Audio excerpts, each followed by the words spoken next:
Urwah bin Zubair juga adalah salah satu orang yang sangat luar biasa, terkenal dengan kesolehannya. Urwah bin Zubair ini anaknya Zubair bin Awam. Zubair bin Awam adalah salah satu 10 orang yang dijamin masuk surga. Anaknya Urwah. Urwah bin Zubair ini pernah duduk bersama dengan teman-temannya. Ada Abdullah bin Zubair, saudaranya sendiri, ya, yang terkenal. Abdullah bin Zubair salah satu perawi hadis, ya, yang terkenal nanti sempat jadi khalifah beberapa saat. Kemudian ada Abdul Malik bin Marwan. Dan ada lagi satu adiknya Abdul Malik bin Marwan. Duduklah mereka di depan Ka'bah lagi ngobrol anak-anak muda ini. Kemudian mereka sambil berkata, cobalah kita saling, ya, memohon kepada Allah, berharap sesuatu yang paling dia harapkan di depan Ka'bah. Siapa tahu Allah kabulkan. Berkatalah Abdullah bin Zubair, saya berharap menjadi khalifah, menguasai Hijaz, Mekah dan Madinah. Lalu adiknya berkata, adiknya lagi, yang satu mengatakan, saya mau menjadi penguasa Khurasan, wilayah Persia. Abdul Malik mengatakan, kalau itu angan-angan kalian, maka saya berharap menjadi khalifah muslimin secara umum, menguasai semua wilayah Islam. Tiga-tiganya sudah berangan-angan, lalu mereka kembali kepada Urwah. Wahai Urwah, kalau kamu bagaimana? Kata Urwah, semua yang kalian harapkan duniawi, berharap menjadi khalifah, berharap menguasai ini dan seterusnya. Kalau saya berharap menjadi seorang alim ulama muslimin, mengajarkan mereka tentang halal haramnya sang pencipta Allah, dan saya berharap balasan darinya.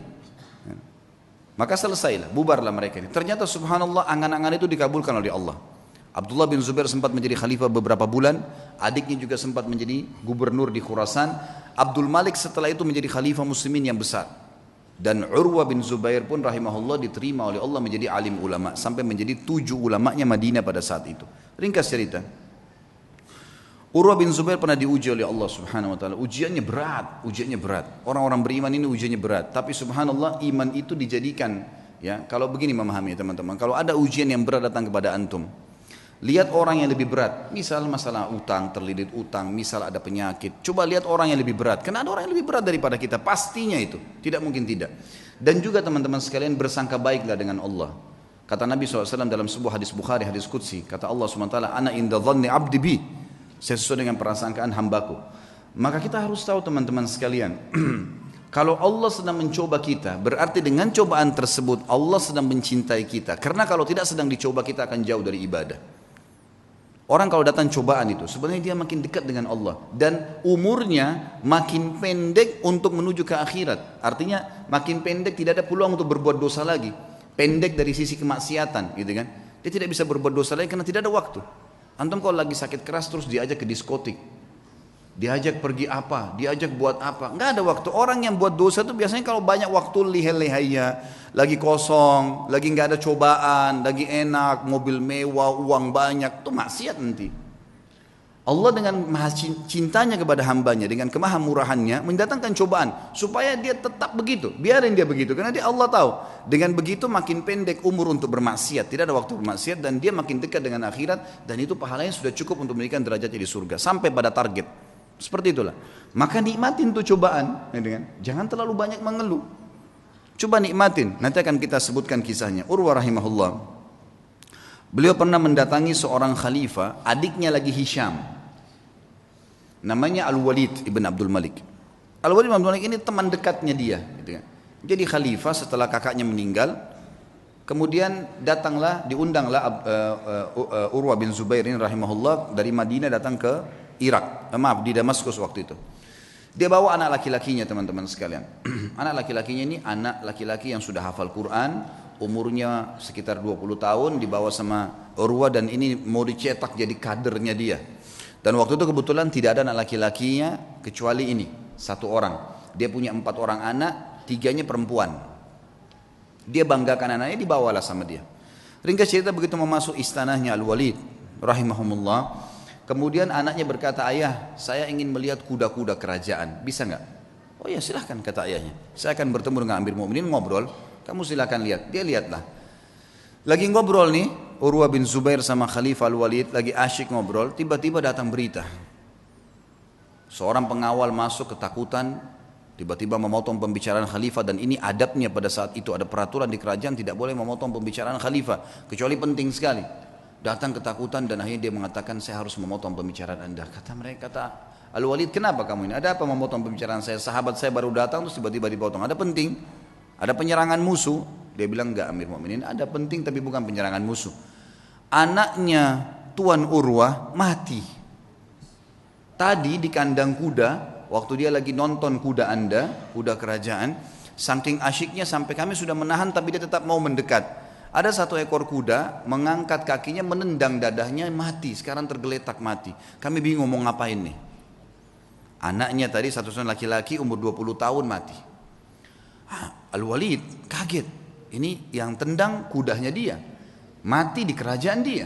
Tetap dia shock gitu kan. Tidak enak. Tapi subhanallah dia balik ke arah Urwah. Urwah senyum. Urwah senyum.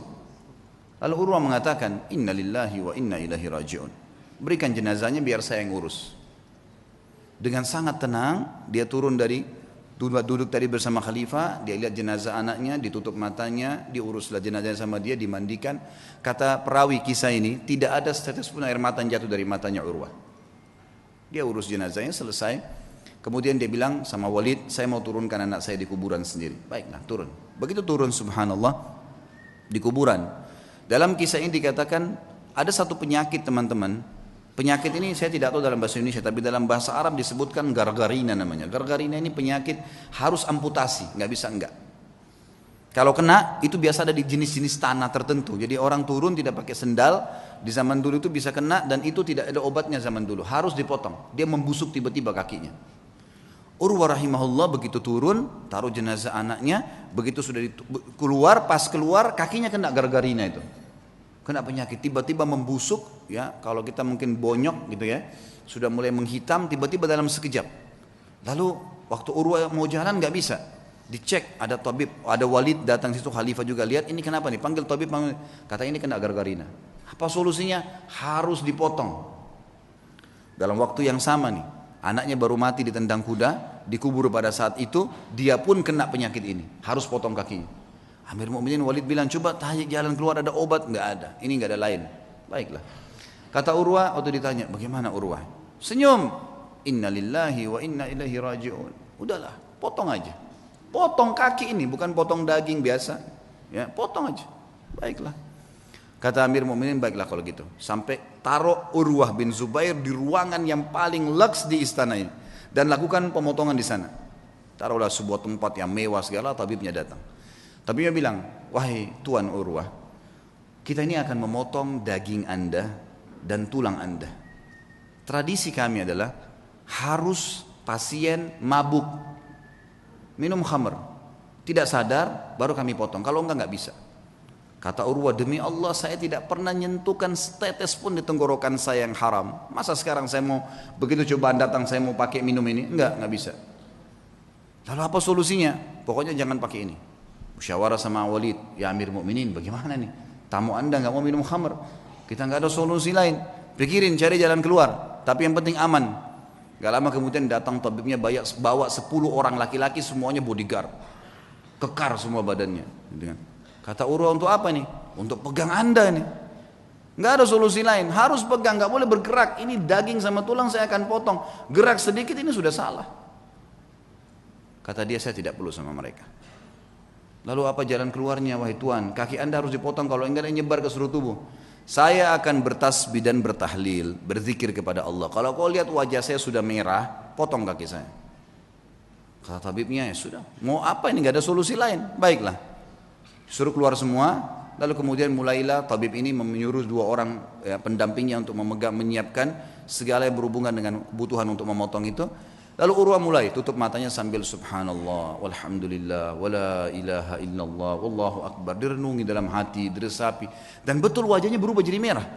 Memerah. Kata tabib, betul saya lihat wajahnya merah, saya potong kakinya.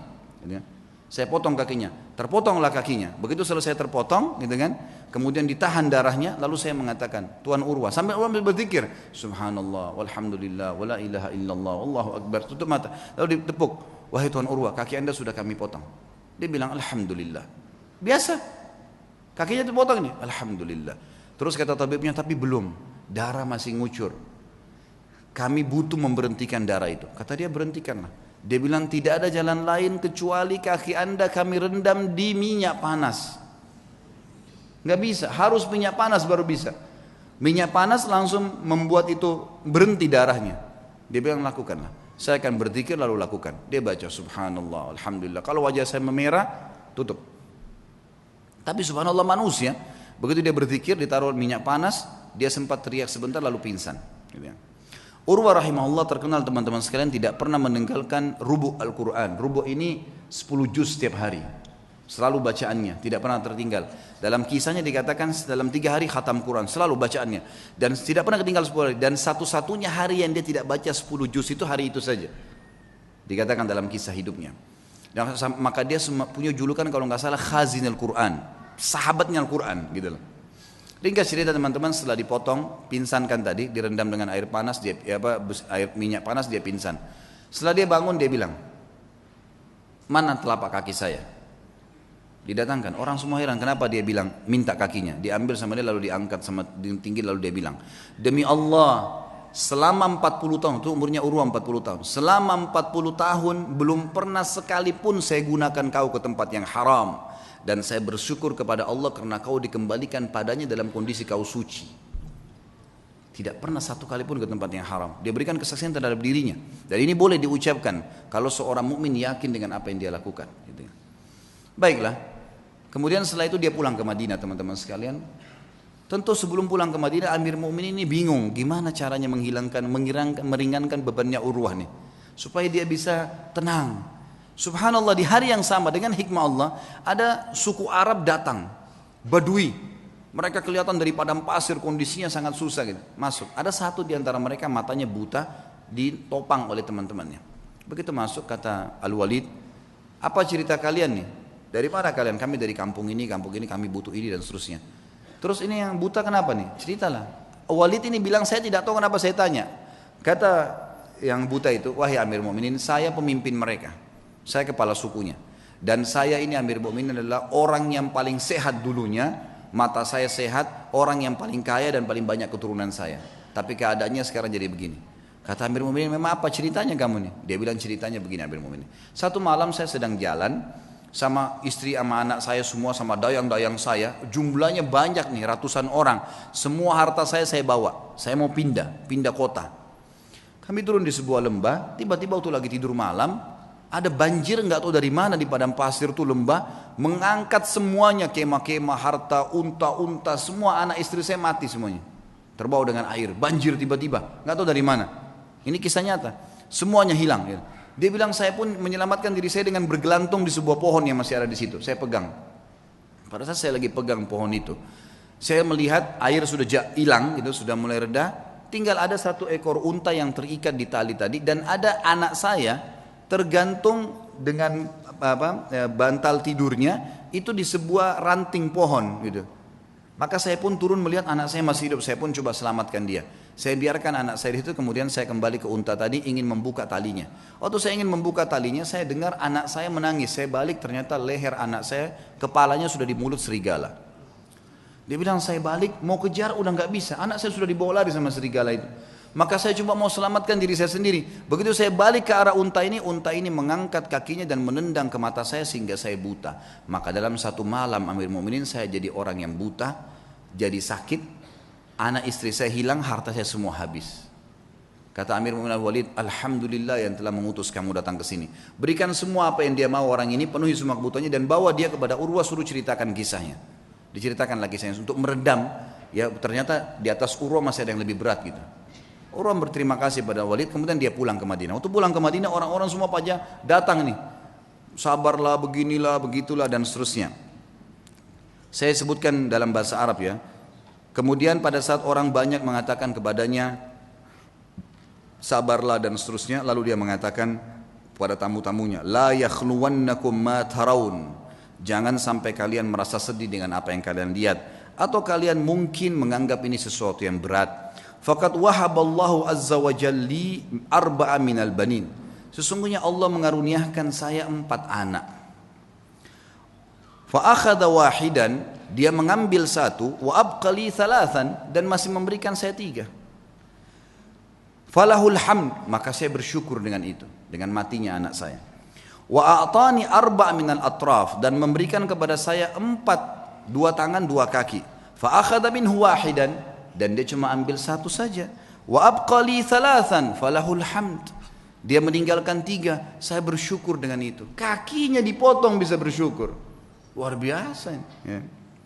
Fa wallahi, demi Allah, dia bilang, dia motivasi dirinya dan juga motivasi kepada orang yang dengar. Lau akhadallahu minni qalila, kalau seandainya Allah mengambil sedikit dari saya, faqad abqali katsira, dia telah meninggalkan buat saya hal yang banyak. Fa in ibtalani marrah, kalau dia coba saya dengan 1 kali, faqad ta'lama afani marrat, dan dia telah memaafkan saya dan menyelamatkan saya dalam banyak kejadian yang lain. Semua orang pun akhirnya berterima kasih pada Urwah, dan akhirnya mereka pergi. Dan beliau berkata kepada anak-anaknya pada saat itu untuk menjelaskan apa yang membuat dia kekar seperti itu. Ya baniya, wahai anak-anakku, yang masih hidup ada 3 orang, ada istrinya, semua keluarganya masih ada. Ta'allamul ilm, belajarlah ilmu agama yang benar. Wa'tuhu haqqah, dan lowongkan waktu untuk itu, kasih haknya. Jangan cuma anggap remeh kapan ada waktu taklim, enggak. Luangkan waktu, harus setiap hari dengar ilmu. Innakum in takunu sighara qaumin, kalau seandainya hari ini kalian menjadi orang yang kecil, fa'asallahu an yaj'alakum bil ilmi kubara'al qaum, maka satu waktu pasti Allah jadikan kalian orang yang besar karena ilmu itu.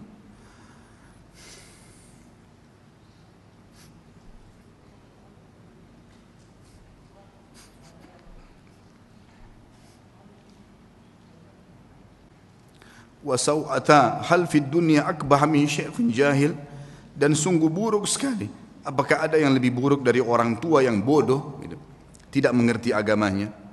Lalu beliau berkata juga, iyyakum antarau sadaqata annaha sadaqatun bal i'tabaruha hadiyah, hati-hati jangan pernah kalian melihat amal yang kalian kerjakan atau sedekah yang kalian keluarkan adalah sedekah yang kalian anggap remeh, tapi jadikanlah sedekah itu sebagai hadiah tahdilillahi azza wa jal, yang kalian berikan hadiah kepada Allah subhanahu wa ta'ala.